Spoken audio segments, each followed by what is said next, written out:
क्या time travel संभव है? क्योंकि वर्ल्ड ऑर्डर तो यही कहीं इशारा कर रहा है। जिस तरीके से हमने देखा था कि नेहरू जी की जब सरकार थी और जिस समय नेहरू जी को प्रधानमंत्री पद की शपथ लेनी थी, उस समय भारत के पास में एक बहुत बड़ा फैसला सामने आया था कि जो था यूएन का स्थायी सदस्य बनने का फैसला। लेकिन भारत ने तब ये कहकर इसको नकार दिया कि भारत अभी-अभी आजाद हुआ है और भारत इतनी बड़ी पोस्ट को संभालने के लिए अभी तैयार नहीं है, क्योंकि हिंदुस्तान को उस समय अपने इंटरनल पॉलिटिक्स को संभालना था। तो तब भारत ने हिंदी चीनी भाई भाई के तहत चाइना को अपनी यूएन की परमानेंट मेंबरशिप दे दी। लेकिन यही गलती उस समय के तत्कालीन प्राइम मिनिस्टर पंडित जवाहरलाल नेहरू से हो गई, क्योंकि आज वही चाइना जब इंडिया का कोई मुद्दा यूएन नेस्सी में जाता है, वो मुद्दे पर वीटो लगा देता है। और चाइना जिस कुर्सी के बलबूते उचक रहा है, वो कुर्सी शायद चाइना भूल गया है कि हिंदुस्तान के बलबूते पे ही उसको मिली है। लेकिन अभी वापस से पूरा जियोपॉलिटिकल शिफ्ट हो रहा है और ये पूरा जियोपॉलिटिकल शिफ्ट कहीं ना कहीं भारत के फेवर में जाता नजर आ रहा है। नमस्कार, मैं हूं शांतनु अग्रवाल और आप देख रहे हैं महाराष्ट्र टीवी 24। जिस तरीके से हमने देखा कि हाल ही में ऑपरेशन सिंदूर के तहत भारत की जो सेना का शौर्य था वो पूरी दुनिया ने देखा, और उसी तरीके से जिस तरीके से भारत ने पाकिस्तान पर हमला किया, जिस तरीके से पाकिस्तान को नेस्तनाबूद करने की पूरी रणनीति बना ली थी और पाकिस्तान रोता बिलखता अमेरिका के पास जाकर गिड़गिड़ाया, तब जाकर भारत ने थोड़ा सा अपना स्टैंड पीछे लिया। क्योंकि भारत एक ऐसा देश है जो वसुधैव कुटुंबकम के सिद्धांतों पर चलता है। ये गांधी का देश है, ये सरदार वल्लभ भाई पटेल का देश है और ये बड़े बड़े क्रांतिकारियों का देश है, जहां पर कभी भी भारत ने किसी पर भी पहले हमला नहीं किया, कभी किसी की जमीन पर वक्र दृष्टि नहीं रखी। और इसी वजह से हमने पाकिस्तान जब गिड़गिड़ाता हुआ हमारे पास आया तो हमने उस चीज को स्वीकार कर लिया और सीज फायर का समर्थन कर दिया। लेकिन जो वर्ल्ड ऑर्डर शिफ्ट हो रहा है, जिस वर्ल्ड ऑर्डर की हम लोग बात कर रहे हैं, वहां पे मेजरली दो फ्रंट्स हुआ करते हैं।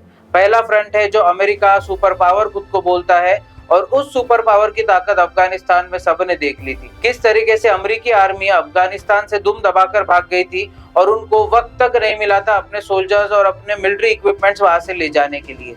इसके अलावा रशिया एक वर्ल्ड ऑर्डर में बहुत अहम भूमिका निभाता है। रशिया और यूक्रेन का वॉर हम देख रहे हैं कि कई सालों से भी चल रहा है, लेकिन रशिया जिस तरीके से वॉर में इन्वॉल्व है और छोटे से देश यूक्रेन से आज भी वॉर लड़ रहा है, तो रशिया भी कहीं ना कहीं वर्ल्ड ऑर्डर में बिछड़ता हुआ नजर आ रहा है।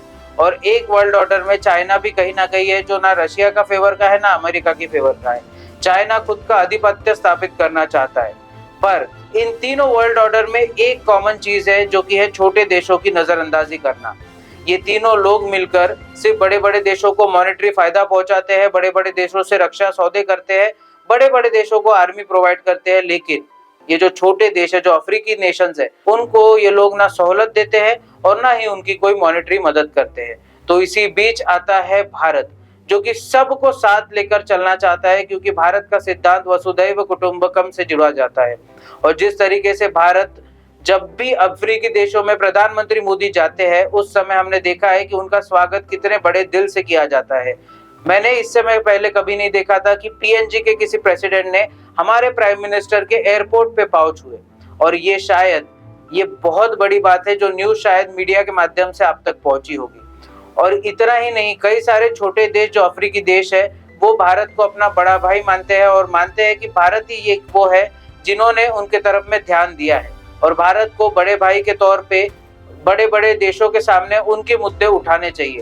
याद कीजिए वो समय जब भारत सब अफ्रीकी देशों की तरफ से आवाज उठा रहा था कि जो डेवलपिंग कंट्रीज है उनको थोड़ा सा पैसा ज्यादा मिलना चाहिए, सहूलत ज्यादा मिलनी चाहिए, बल्कि उनके जो कंट्रीज ऑलरेडी डेवलप हो चुकी है। एनवायरमेंटल चेंजेस इन कंट्रीज के वजह से ही आई है। जिस तरीके से इन लोगों ने न्यूक्लियर एक्सप्लोजन्स करके, वॉर करके, वर्ल्ड वॉर करके हमारे जो एटमॉस्फेयर है उसको इतना खराब किया है, जिससे कि जो डेवलपिंग कंट्रीज है उनको अभी डेवलप करने में तकलीफ हो रही है। और इसी के वजह से भारत ने ये मुद्दा जोर शोर से उठाया और उसकी सराहना पूरा अफ्रीकी कॉन्टिनेंट से लेकर जितने भी छोटे छोटे देश है वो हर कोई कर रहा है। लेकिन जिस वर्ल्ड ऑर्डर की हम बात कर रहे हैं, क्या है ये वर्ल्ड ऑर्डर और किसके इशारों पर ये चलता है वर्ल्ड ऑर्डर? देखिए, अभी आप मानो या ना मानो, अभी का वर्ल्ड ऑर्डर चल रहा है 4 देशों के मुताबिक। पहला है अमेरिका, दूसरा है रशिया, तीसरा है चाइना, और अभी अभी इस वर्ल्ड ऑर्डर में एंट्री ली है भारत ने। जी हाँ, भारत ने इसीलिए एंट्री ली है क्योंकि अभी हाल ही में हमारी ब्रह्मोस मिसाइल ने जो कहर बरपाया है पाकिस्तान पे, उसके बाद में पूरे देश जुड़ रहे हैं भारत के साथ में और जानना चाहते हैं कि कैसे वो ब्रह्मोस को परचेज कर सकते हैं, किस तरीके से पिनाका मिसाइल की डील पे वो बैठ सकते हैं और इस वजह से भारत ने अपना आधिपत्य जमाना शुरू कर दिया है। लेकिन जो वर्ल्ड ऑर्डर पहले जवाहरलाल नेहरू के जमाने में हुआ करता था, क्या वो वर्ल्ड ऑर्डर फिर रिपीट होने जा रहा है? और जो गलती उस समय जवाहरलाल नेहरू ने की थी, क्या वो गलती आज भी मोदी जी करेंगे? तो उसका जवाब है नहीं। जिस तरीके से 2014 में मोदी जी आए थे, मोदी जी ने जिस तरीके से बोला था कि वो पाकिस्तान को उसी की भाषा में जवाब देंगे। आपको इससे सरल एग्जाम्पल से अगर मैं समझाऊं तो हमको कोविड के वक्त में अमेरिका ने बोला था कि रशिया से आप तेल मत खरीदिए, लेकिन भारतवासियों के हित में, भारत के लोगों के हित में मोदी जी ने अमेरिका की बात न सुनते हुए रशिया से क्रूड ऑयल खरीदा, बल्कि दुगने क्वांटिटी में खरीदा और अमेरिका भारत का कुछ भी नहीं कर पाया, क्योंकि अमेरिका भी जानता है आज भारत इतना पावरफुल हो गया है कि उस पावर के सामने अमेरिका को भी झुकना पड़ेगा। और हाल ही में एक बहुत बड़ा एग्जाम्पल आपके सामने ये है कि भारत ने जब अमेरिकी प्रेसिडेंट से मुलाकात हुई थी या उनसे बात हुई थी, उस समय अमेरिकी प्रेसिडेंट ने ट्वीट कर दिया था कि हमने पाकिस्तान और भारत के बीच में सीज फायर का ऐलान कर दिया है, या फिर उन्होंने दोनों से आह्वान कर दिया है और उन्होंने सीज फायर को मान देते हुए प्रेसिडेंट ट्रम्प खुद वाहवाही बटोरने में लग गए थे। लेकिन 2 ही दिन में ऐसा क्या हो गया कि प्रेसिडेंट ट्रम्प ने तुरंत यू टर्न ले लिया और कहा कि नहीं, हमने सिर्फ बात की थी, हमने कोई सीज फायर की बात नहीं की थी, क्योंकि भारत अपने डिसीजंस खुद लेने में सक्षम है। और जब जब भारत को अपनी सीमा सुरक्षा के मुद्दे पे घेरा जाएगा, उस समय भारत उसको मुंह तोड़ जवाब देने के लिए आज भी उतना ही सक्षम है। जिस तरीके से वर्ल्ड ऑर्डर बदल रहा है और जिस तरीके से हम लोग देख रहे हैं कि तमाम जगह पे वॉर चल रही है, अगर आप मेरी बात सुने तो जिस तरीके से हम देख रहे हैं कि यूक्रेन रशिया के बीच में वॉर चल रहा है, वहां पे अशांति फैली हुई है। हाल ही में पैलेस्टाइन और इजराइल के बीच में युद्ध चल रहा है, वहां पे अशांति फैली है। इंडिया पाकिस्तान तो कोई ढकी छुपी बात है नहीं। दूसरी बात अगर हम देखें तो अफगानिस्तान और पाकिस्तान के बीच में वॉर चल रहा है और बलूच लिबरेशन आर्मी भी पाकिस्तान के खिलाफ खड़ी हो गई है। इसके अलावा अगर हम देखें तो नेपाल भी भारत को आग दिखाता रहता है। बांग्लादेश और भारत की भी तनातनी है, कहीं पे चाइना और तिब्बत की तनातनी है। तो अगर देखा जाए तो तमाम देशों के बॉर्डर्स के ऊपर में अशांति है, बल्कि अगर हम लोग देखें कि अमेरिका और मेक्सिको बॉर्डर्स के बीच में भी तनाव बढ़ता जा रहा है।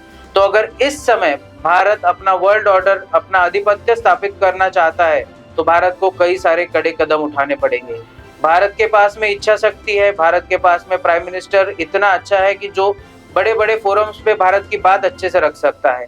हाल ही में एक बहुत बड़ी चीज जो हुई है, जो हमारा आधिपत्य स्थापित करने की बात को दर्शा सकता है, वो ये है कि हमारे फॉरेन मिनिस्टर एस जयशंकर ने अफगानिस्तान के फॉरेन मिनिस्टर आमिर खान से बात की और उसके बाद में दोनों के बीच में बातचीत होने के बाद जयशंकर ने एक चीज बोली कि अफगानिस्तान और भारत का रिश्ता बहुत पुराना है और आज भी अफगानिस्तान और भारत दोनों दोस्त के जरिए काम करते हैं। वहां पे भारत इन्वेस्टमेंट्स करता रहेगा और भारत अफगानिस्तान वासियों के साथ में खड़ा हुआ है। जिस तरीके से ये सर्टन शिफ्ट हुआ है, क्योंकि पहले हमारे तरफ से अफगानिस्तान की गवर्नमेंट को इंटरिम गवर्नमेंट कहते थे, लेकिन अभी उनको फॉरेन मिनिस्टर का दर्जा दे दिया गया है। तो कहीं ना कहीं दबी जुबान में भारत ने अफगानिस्तान की जो तालिबान सरकार है, उनको अभी मान लिया है कि वो लोग अफगानिस्तान चला रहे हैं। तो ये वर्ल्ड ऑर्डर अगर शिफ्ट हो रहा है तो पाकिस्तान को भी इससे डरने की बात है, क्योंकि पाकिस्तान जिस तरीके की हिमाकत करता है, वो पाकिस्तान हिमाकत करने से पहले अगली बार 100 बार सोचेगा। ऑपरेशन सिंदूर की सफलता के बाद में भारत का कद यूं देख लीजिए कि पूरे विश्व पटल पर बहुत तेजी से बढ़ता जा रहा है और आने वाले समय में किस तरीके से भारत अपना आधिपत्य जमा सकता है, भारत सुपर पावर के रूप में पूरे देशों को एकजुट कर सकता है और किस तरीके से भारत थर्ड फ्रंट खड़ा कर सकता है इन सब देशों के लिए, ये हम आपको आने वाले एपिसोड में बताएंगे। तब तक के लिए आप देखते रहिए महाराष्ट्र टीवी 24।